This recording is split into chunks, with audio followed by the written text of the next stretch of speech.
sapagkat naintindihan kami at nakapag-share ako ng konti doon sa bagay na yan. Ako ay malungkot din dahil nahiya din yung iba mga bata, ako din nahiya. Makipag-sit up, makipag-sharing yun sa ano. So, hopefully, mga susunod na mga araw, ano natin yun, no? Kasama natin yun. Ay ako, nawalan din ako ng power para bayain talaga ako eh. Nandun pinahiyain ko eh. So, hindi pa nawala yung hiya ko eh. Siguro pag wala na akong hiya. Kahit ka sa pagkain, ayaw ko talaga pag mga ganang okasyon eh. Ayaw ko talaga kumain pag mga ganyan. So, kumain talaga ako kasi nakikita nila kung hindi ako kumain baka ko. So yung message nila, hopefully, maganda kasi binuksan nila yung unity, yung Ephesians chapter 3. Yung Bible. Yung Ephesians chapter 4, verse 13. No? Sinabi ni, ni Pastor, yung unity, kailangan magkaroon ng Brother Ray. Okay, basahin natin. Pero ito na ba yung ano ko? Ito na ba yung chronicles ko o iba yung wiki chronicles ko? Ha? Ha? Kasi gusto ko kay Amos eh.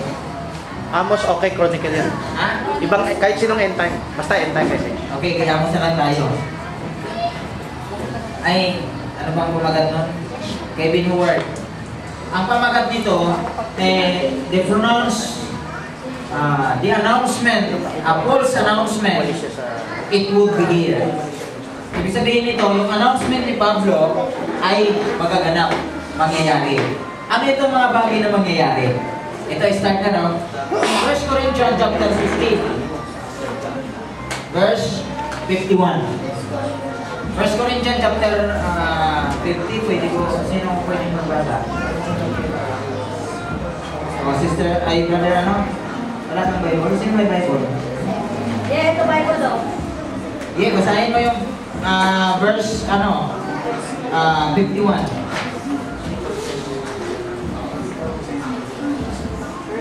Ito yung announcement, paalala o pagkahayag ni Pablo na ito ang mangyayari sa huling mga araw. Ito yung patungkol sa bride, the Lamb's wife. 15:51. 15:51. Oo. 15:51.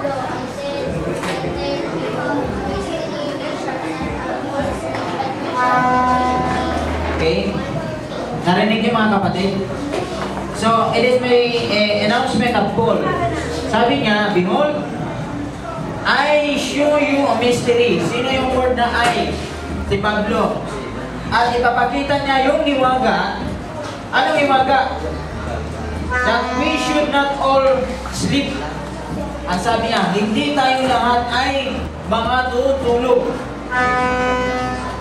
But we shall all be changed. Pero bago mangyayari ito, sabi niya, bago mangyari yan, mayroong susukuin ng Diyos para ikaw ay magbago. So, sa 52, sabi nga, in a moment, in a twinkling of an eye, at the last trump, for the trumpet shall sound. Itong last trump na to, yung tinutukoy dito, yung announcement, that this body of immortality or immortal will be changed to immortality. Sabi niya, for the trumpet shall sound, and the dead shall be rest incorruptible, and we shall be changed. For this corruptible must put on incorruption, and this mortal must put on immortality. So, itong verse na to, nakikinig pa kayo mga kapatid? Amen! Nandyan pa kayo? Amen! Amen! So, hopefully na nandyan pa kayo. Amen! So, nung nakikita ito ni Pablo, kasi ang unang pangangaral ni Pablo ay patungkol sa resurrection. Do you believe? Patungkol sa resurrection. Kung walang pagkabuhay na maguli, ay walang saysay ang kanyang pinapangaral. Yun yung unang ano niya, patungkol sa pagkabuhay uli ni Jesus Christ. Pero after that, nagbago yung pananaw ni Pablo. Nakikita niya yung revelation. Yung revelation na to ay hindi galing sa tao, kundi galing kay Kristo na pinahayag kay Pablo. So, ay inano niya dito yung chapter ng John chapter 21. Isiningit ni Ben Howard. Tingnan natin ha. Ito ay related din doon sa ministry din natin. No? Ministry natin na kung saan pinagkatiwala ng Panginoon ay binigay sa ating lingkod. John 21. Verse 1 although hanggang ano to? Hanggang 12. Okay? Sundan ninyo. Ayan. After these things, Jesus showed himself again to the disciple at the sea of Tiberias, and on this wise showed he himself. Ito ay pangatlong pagpapakita ni Kristo sa kanyang mga disipulo. Verse 2. There were together Simon Peter, Thomas called Didymus, and Nathanael of Cana in Galilee, and the son of Zebedee, the two others of his disciples. Verse 3. Simon Peter said unto them, I go a-fishing. They said to him, we also go with thee. They went forth and entered into a ship immediately, and that night they caught nothing. Wala silang nakita, wala silang nakuha. Verse 5. Then Jesus said unto them, children, but when the morning was now come, Jesus is gone to the shore, but the disciples knew not that it was Jesus. Hindi nila kilala. Bagamat si Kristo yung nakatayo sa kanila. O, sino nagsabi at sino ang nagpakilala sa kanila? Then Jesus said unto them, children, you have anything? Naghahanap ng pagkain. Nagtatanong si Kristo. Ha? O yun may bani, nangingi pa rin ng pagkain. O gusto kumain. Ayan na. Kaya na tayo, nagkakaisa tayo doon sa pagkain. Kung nasaan yung pagkain, nandun tayo eh. Diba? Ito. May pagkain kayo, doon tayo nagkakaisa. Pascal, natutuwa lang kayo.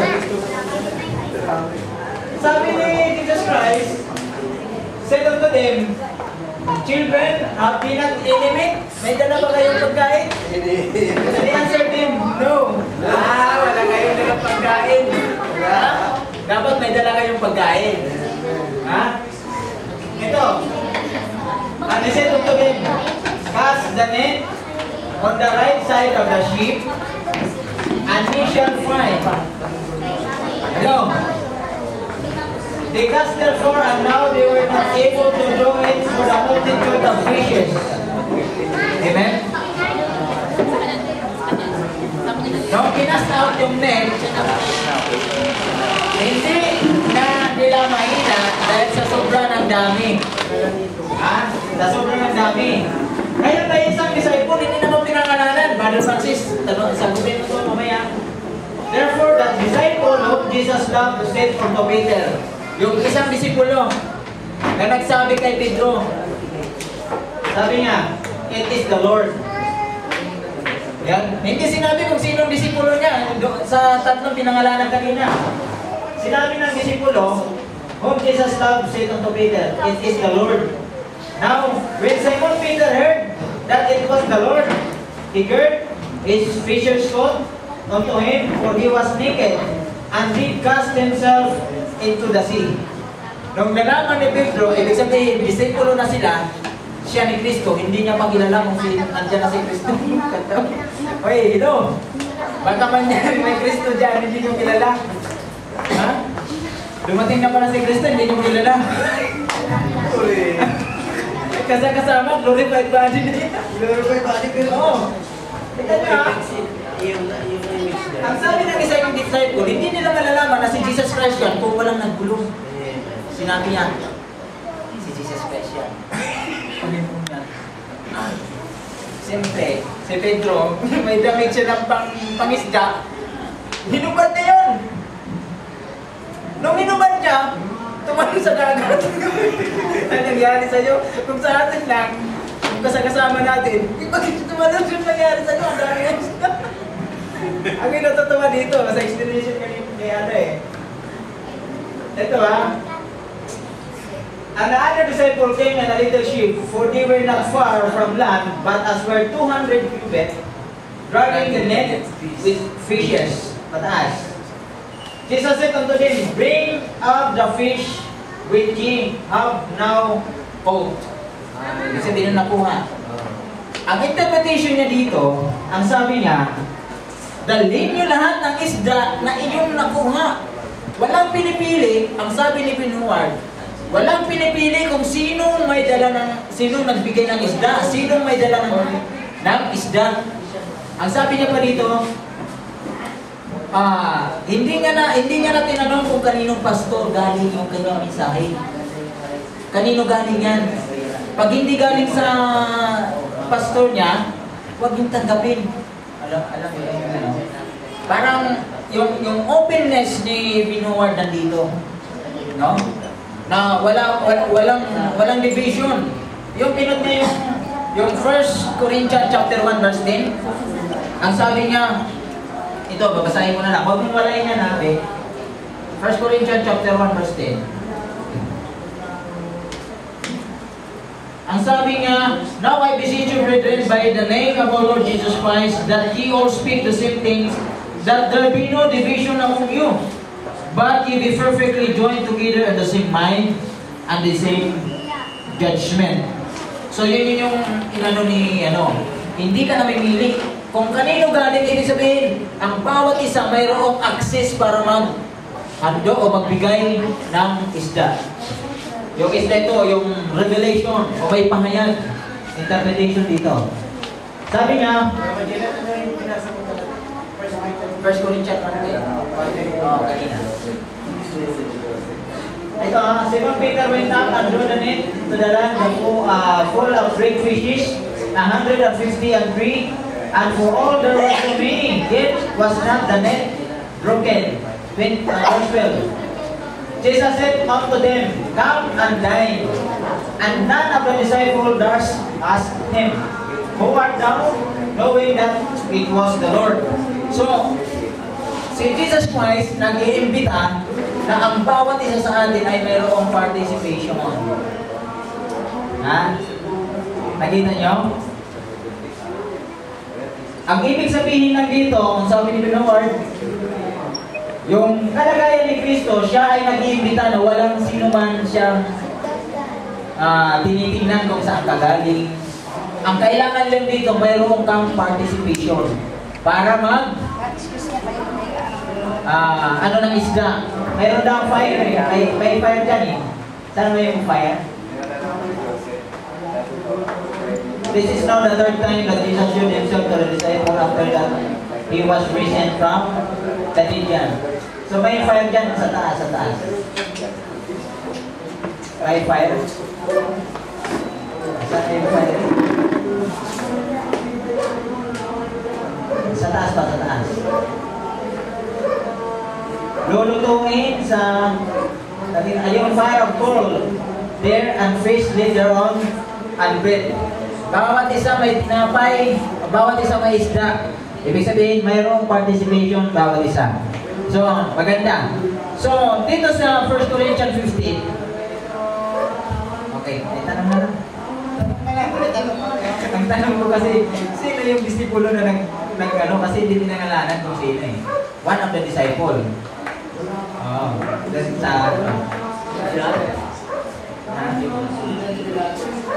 John de Vilabit. Anong patunay natin na si John de Vilabit? By love eh. Ano ba yan? Ha? Kanina. Binanggit. What the disciple by love. 15 minutes, sasagutin ko na. Okay. Ayun lang, wala kayong tanong. Ipatay mo to 15 ha. Baka lumampas ka. Patayin mo na malampas siya 16. Maganda to. Kasi ano to eh. Parang related to doon sa resurrection of the dead. Tapos i-record mo. Ang disipulo na yun, ganito. Yung disipulo, hindi na pangalanan ha, Nag-record ka na ulit? sinabi kay Pedro, yung Panginoon. Kaya si Pedro, nung narinig niya na yun pala yung Panginoon yung nakita nung disipulo na yan, sinuot niya yung kanyang sinturon, elbubat siya, tapos umangoy.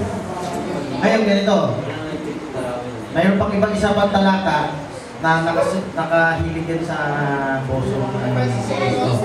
Jesus na. Disciple of Jesus na. Yan si John the Beloved. Kaya na. Oo, sabi ko siya si John the Beloved. John the Beloved. John the Beloved. Siyempre siya sumulat din kaya hindi nakapangalan sa Biblia. Sa 20, nandiyan o.